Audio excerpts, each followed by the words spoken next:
processor speed are constant and have no effect on the implementation.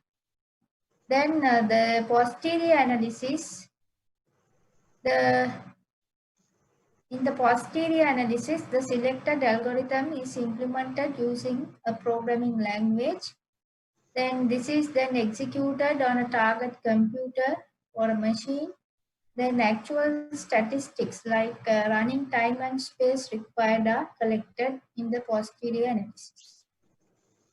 Then we considered about the factors which will decide the efficiency of an algorithm. One is the time factor, other one is the space factor. Then when we take the time factor, it is measured by counting the number of key operations of the algorithm. As an example, comparisons in the sorting algorithm. Then space factor is measured by counting the maximum memory space required by the algorithm. Right?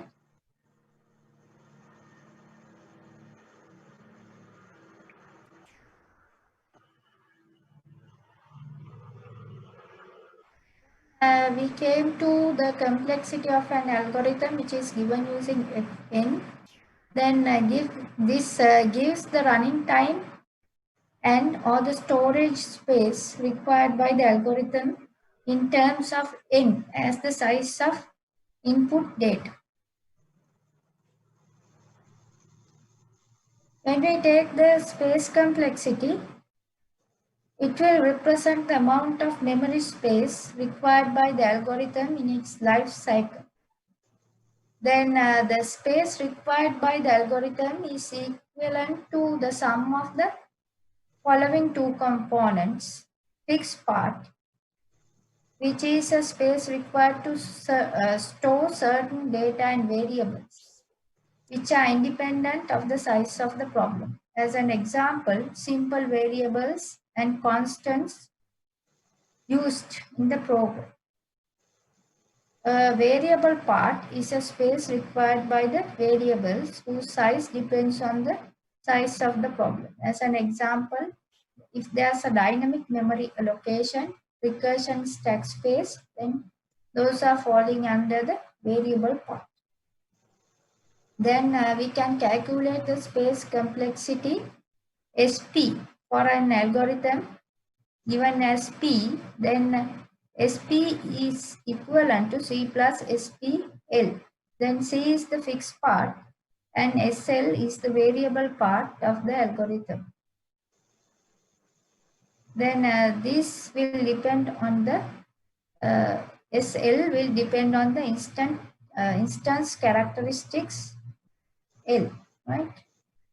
Then time complexity will represent the amount of time required by the algorithm to run to reach its completion. This can be defined as a numerical function Tn, where Tn is measured as the number of steps provided and each step consumes constant time. As an example, addition of two n-bit integers takes n steps, right? This addition of two n-bit integers takes n steps. Consequently, the total computational time Tn is calculated as Cn to n, where C is the time taken for the addition of 2 bits. Then we observe that Tn grows linearly as the input size increases. Then we'll come to this point. This is about performance analysis, right? This is the today's starting point. Then performance is equivalent to scale, right? If we say a student's performance, that means how a student performs in a particular exam or a particular test, right? The same The meaning is very much similar for this general meaning. As an example, we take a text editor that can load 1,000 pages but can spell check 1 page per minute. It's one example. Then the other one is an image editor that takes 1 hour to rotate a given image by 90 degrees left. Right? Now you can see the performances required for these two tasks. A text editor that can load 1,000 pages but can spell check 1 page per minute. Then to check all the pages, how many minutes are required? 1,000 minutes. 1,000 minutes, right? And if we consider this text editor, then it needs 1,000 minutes to complete the spell checking. Then if we take this image editor, then it takes 1 hour to rotate the given image by 90 degrees to the left side. Then based on these two tasks, we can say if a software feature can't cope with the scale of tasks users need to perform, then it is as good as dead. Right? That means if the user requirement, user's need cannot be met by the software, then that is no point of using that software. That is useless. Right? This thing is considered in performance analysis. Then we can consider two algorithms. If there are given two algorithms for a task, how do we find out which one is better? Right? Then this is native. Native way of doing this is implement both the algorithms and run the two programs on your computer for different inputs and see which one takes less time.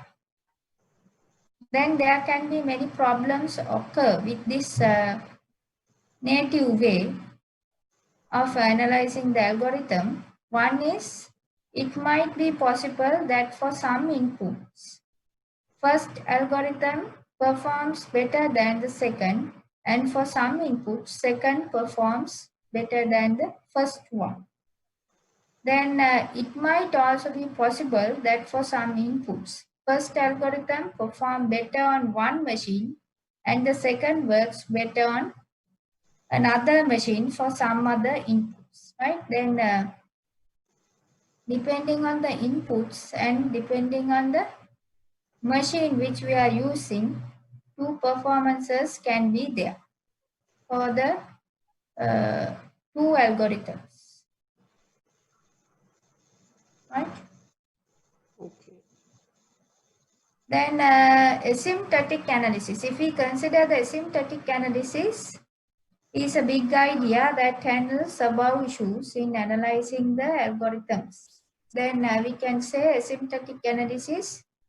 We evaluate the performance of an algorithm in terms of input size. There we don't measure the actual running time. Then we calculate how time or the space taken by an algorithm increases with the input size. Right? This is the basic idea behind the asymptotic analysis. Then we evaluate the performance of an algorithm in terms of input size. There we don't consider about the actual running time. Then we calculate how the time or space taken by an algorithm increases with the input size. Then we can say this asymptotic analysis example. We consider searching a given item in a sorted array. Sorted array means what? Short. I hope that you are familiar with the term array in C++. Yes. Yes or no? Yes, right. Yes. Then sorted means what? Short. Short means Usually, if we take an array, then it has values in it. This can be numeric or character, right? Then sorted means we'll consider a numeric array. Sorted means the items are ordered in ascending or descending order, right? If we don't specifically mention the descending, then always we consider it as ascending, right? Then one way to search this array, actually we'll discuss this searching in the next session.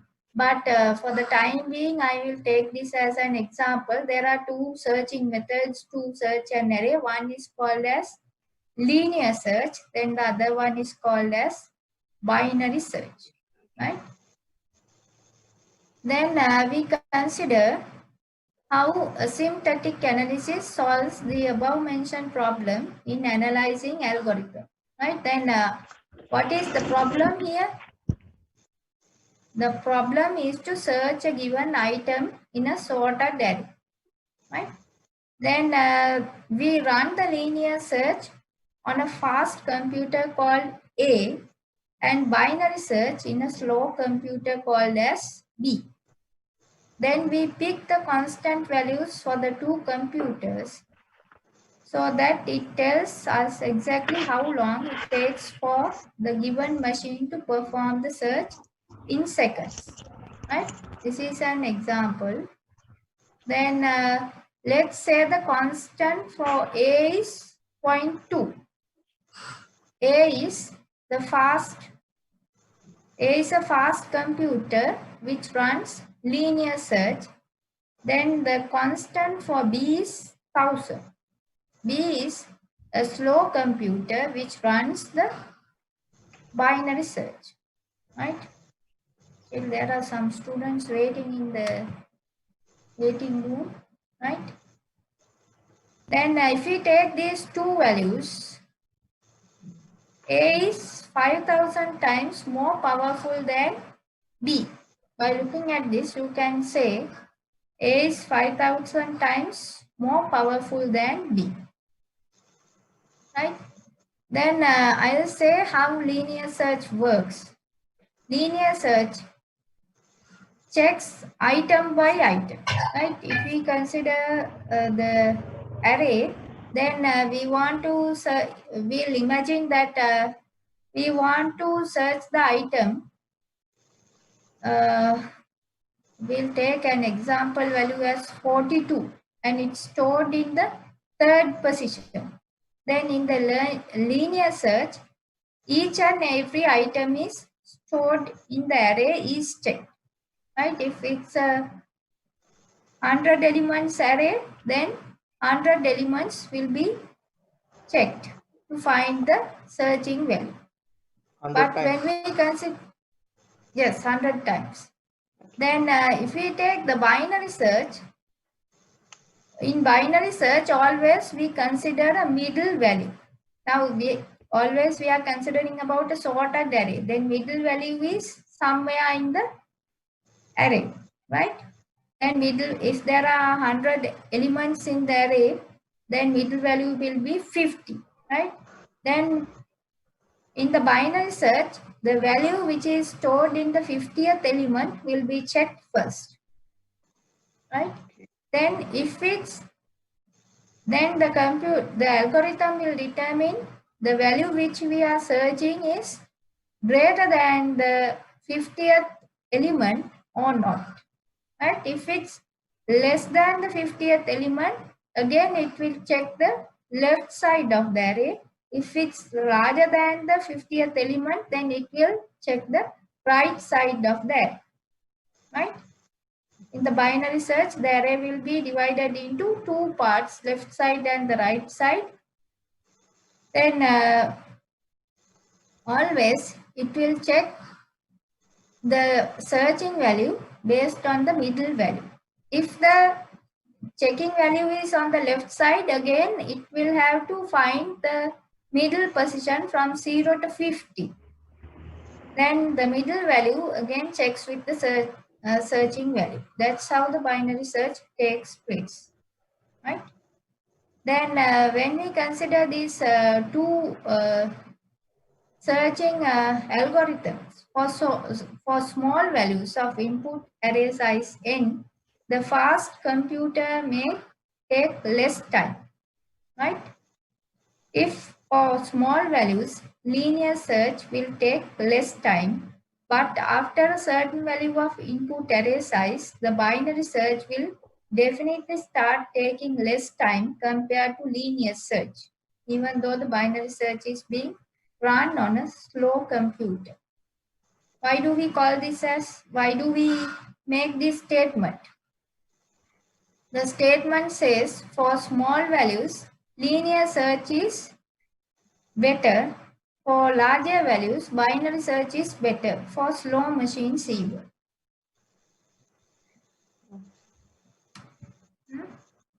If the computer is fast, linearly checking will be fast, right? But in binary search, always we are dealing with the middle value. For when the array size grows, binary search will be efficient even for slow machines, right? The reason is the order of growth of binary search with respect to input size, which is logarithmic, while the order of growth of linear search is linear. So the machine-dependent constants can always be ignored after a certain value of input size, right? That is an example given for asymptotic analysis.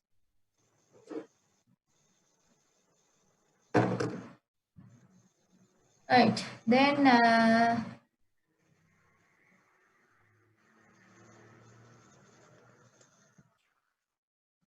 considering the asymptotic analysis, it refers to computing the running time of any operation in mathematical units of computation. The running time of one operation is computed as Fn, and maybe for another operation it is computed as Gn squared. These are the mathematical sides of this asymptotic analysis, but I am not going to discuss it with more details. But these are the definitions given with this analysis. This means the first operation running time will increase linearly with the increase in n, and the running time of the second operation will increase exponentially where n increases. The relationship you can find, one is linear, other one is exponential. Then similarly, the running time of both operations will be nearly the same if n is significantly small. For significantly small values, n will be both same. Usually, the time required by an algorithm falls under three types. One is best case, that is minimum time required for a program execution. Then average case, that's the average time required for the program execution. Worst case is the maximum time required for a program execution. Then we have some asymptotic notations, commonly used asymptotic notations to calculate the running time complexity of an algorithm is O notation, then omega notation and theta notation.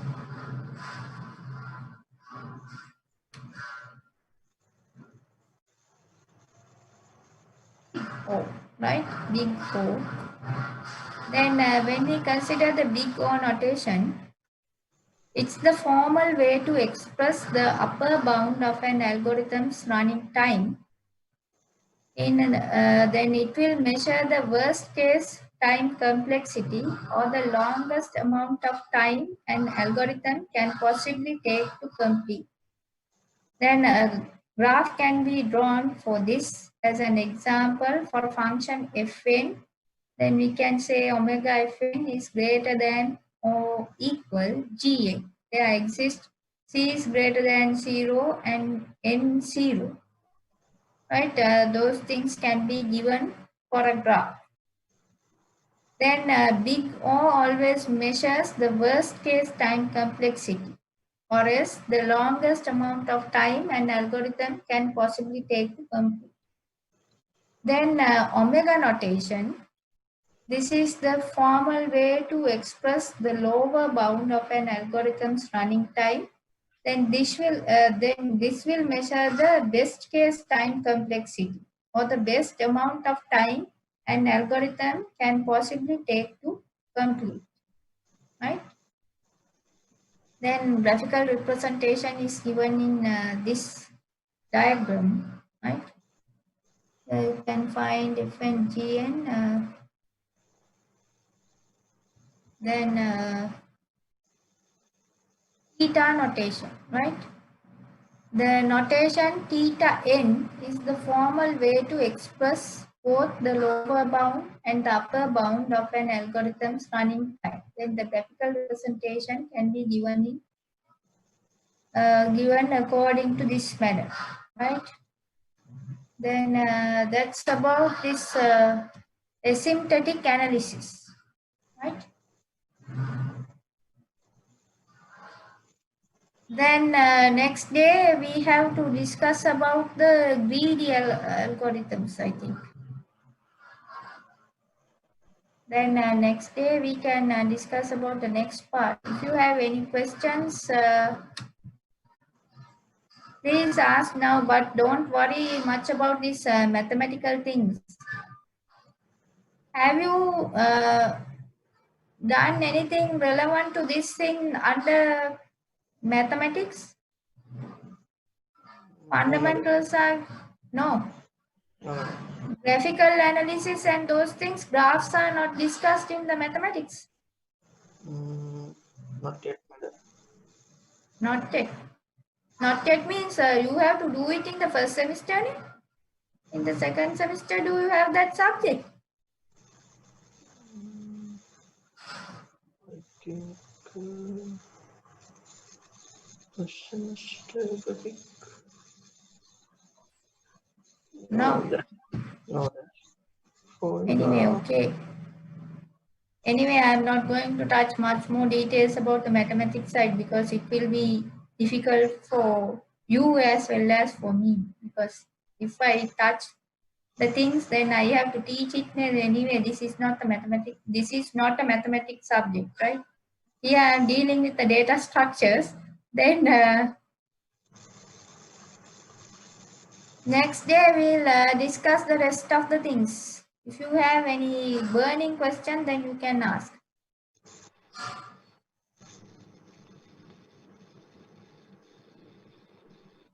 Madam, can we get those slides from Slides? Okay, I will send you after finishing the entire thing. I will give you. You have that group mail address is given to me, ne? Yes, madam. I think. Right. I will give it. Then, any questions? No. Right. Then we'll stop for today.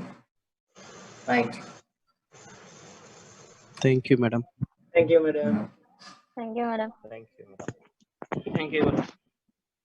Okay. Thank you. Welcome.